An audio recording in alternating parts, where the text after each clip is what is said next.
دختر و بچه که در موبایل در بین خود ارتباط گرفت، نگیری دختر و نه اینطور بچه را بگیری. چرا؟ به خاطری که اگر این پاک دامن و با عفت و آدم با غیرت و با احساس می بود، اگر همشیری خودش همین قسم پیام لا اقل السلام علیکم به کسی بگویه، گردنش می بره. اگر این آدم غیرتی باشه، مؤمن باشه، مثل که همشیریت امی کار بکنه بد میدانی، دختر دیگه قسم که امرای تو رساله روان میکنه، اینمی رقم بد ببری. اگر تو مؤمن واقعی استی، دنبال خاندان شو، همشیریتا مادریتا روان کو، ببینه خاندانش ببینه، بعد از او خواستگاری را شروع کنه. شریعت اسلامی برای ازی معیار داره که چه رقم خواستگاری صورت میگیره. دین اسلامی طور نیست که در سر راه دو نفر توافق میکنه میگه برو آل دیگه زن و شوهر است. در دین اسلام شما مرحله خواستگاری را چقدر چی داره؟ دیدن ازواج، خوی خاصیتی از دور آدم بلد شوه، کلی گپاره. حالی گپا نیسته. در موبایل با هم جور میه، بعد از او یک مدت عمرم در پانتون تیر میکنه، یک مدت عمر در هتل تیر میکنه، یک مدت عمر در میله ها میره، بعد از او باز خواستگاری را شروع میکنه. این خواستگاری از همون خاطر است اینمی عقدا و اینمی تویا قطعا پایدار نیسته، حتما مخالفت میشه. چرا؟ دختری که امروز تو را خوش کرده، صبح از تو کرده خب جوانی کاکا با پیشش میاد، او را خوش میکنه. تو که امی بچه را خوش کردی، امروز تو را خوش کرده، صبح دختری کاکی دیگه در گیرش میاد، او را خوش میکنه. در قصه تو نیسته. قرآن کریم به نکته دقیق اشاره میکنه و ما را بیدار میسازه که با کی نکاح شوه. زانیه با زانی نکاح میکنه، زانی با زانیه نکاح میکنه. مرد پاک دامن با اینطور مردمای دخترای لگشت قطعا نکاح نمیکنه. قطعا که هر جامعه را هیچ دقیقیش نیسته به چی میگه؟ جلو ایلا. و زنا اینطور بچه‌ای که ایلا گشت از فسق و فجور میکنه، او را به نکاح نمیکنه. چرا؟ آینده خراب داره، تاریک داره. روزی فرا برسه که در عین حالی که یک طرف اولادی تیلا نمیتونی، از طرف دیگه تو را طلاق میده. من شاهد صحنه هستم. این واقعات برای شما نمیه، برای شما گفتم نمیشه. خو این دل است که بکفه باید، دل است که بکفه باید.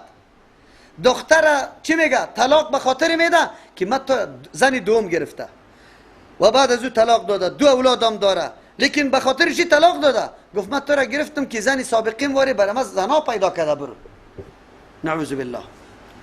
برام زنا پیدا کرده، برو. تو چی قدر چی هستی تو؟ اگر زنا را پیدا کرده نمیاری برام اینی، برو. نه نان داری نه نفقه داری، برو. با دو طفل رخصت کرده شد. دختر بیچاره متدین گفت من خو کار نمیتونم. نه تو هم کار ندارم، من خو کی تو را کرده بودم به این خاطر که دی. تو چی هستی؟ زن سابقیم برام پیدا کرده رویسته و تو نمیتونی. نعوذ بالله. این بدبختی هاسته، این تنفروشی هاسته، این بی غیرتی هاسته. بالله قسم که بعضی گپا برای ما میرسه که ما در مجالس بگویم، برای ما مناسب نیست که بگویم. غیرت انسان ایجاب نمیکنه. علت چیست؟ علت بیدینی است، علت آزاد طبیعتی است. با قرآن خود تسلیم نکردیم. دختر چادر مادر نه، هر جای بگرده آرایش کنه. من تعجب میکنم. من خو میگم که یک تعداد مردم، این ملا نیست، این ملا بسیار جریمه است، بسیار محکوم است. او کسی که دخترش اونجا در رقص رفته و خواندنا میکنه در مجالس، پدری از او باز بمره، پدری از او را من جنازیش بکنم. زنش چی کارا میکنه من جنازیش بکنم. من میگم لعنت الله، تو دختری دید تو کار میکنه، تو بی غیرت دوس، جنازه دوسا را من بخوانم. به الله قسم اگر بخوانم که مرده اونجا بیفته و مسلمان کسی باشه که برادرت باشه، برش بگوی که برادرم نیست، این دیوس است، این بی غیرت است، که مردم بدانه. آلی مردم قطع تعلقه امرای کسایی میکنه که سنت رسول الله را عملی میکنه، دعوت به توحید میده. خیر الله چطوری مردم ببخشه؟ در مقابل سنت رسول الله که تو میکنی، مردم قطع رابطه قطع میکنه، نه زنده داره نه مرده قطع. تو را تنها میمونه که مرده تا دفن بکن. چرا که سنت پیغمبر عمل میکنی. اما او مردکی که بنگی برالا، دخترش زنا میکنه، فاحشه است، رقاصه است، پول پیدا کرده رویسته به می عمل، پدری از او قابل قدر است. تو در جنازش میری، تو تو در جنازه برادرش میری. غیرت در کجا رفته امروز؟ خب میبینید دختری از او میره در دفتر امریکایی، در دفتر انگلیسی، شب و روز همونجا است. همین پدر وفات میکنه در جنازش دعا برش میکنی. این خود نه تنها به حیثیت اسلام کرده، امو غروری افغانیتت که سابق در کلی دشمنت میگشت امورم میده کد از بین برد. ما گفتیم براتون تصویرایی برای که به الله قسم با سرتان خم باشه دیگه افغان خود افغان گفته نتانه. ایره یاد داشته باشه. هست همینطور. چرا؟ به خاطر $200 $400 $500 نه ناموس سیکت نه غیرت خود سیکت. خوش است در دفتر کار میکنه، امرای خارجی ها مشاور است.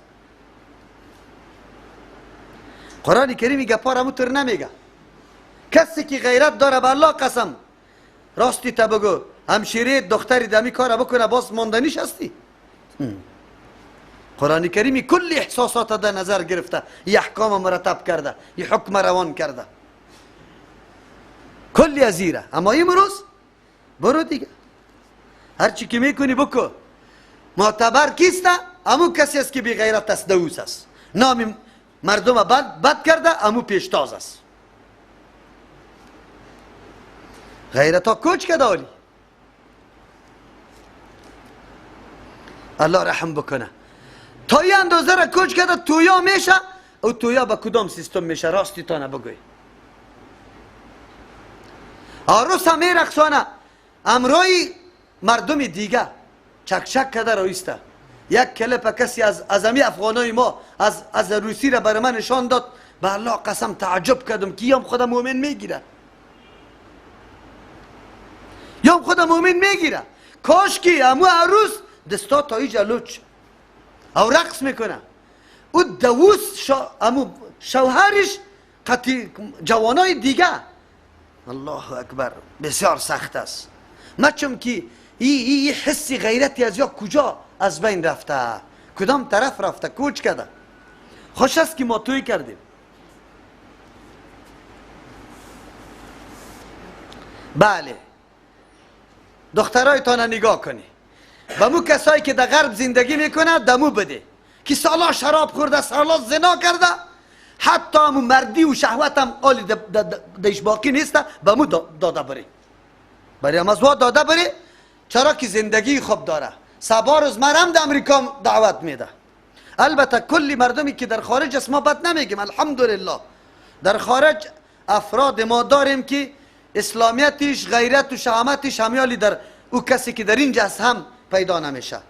اما اکثریت که ببینی اونجا کسی که در خارج زندگی کرده، همین دوستای متدین برای ما قصه میکنه که چی حالات میگذره، چی کارا میشه. چرا؟ خیر است که غریب است، متدین است، علم داره، دین داره، غیرت داره، بس همین را لحاظ بکو سبا روز در دامنت لکه نمیشه، داغ مانده نمیشه.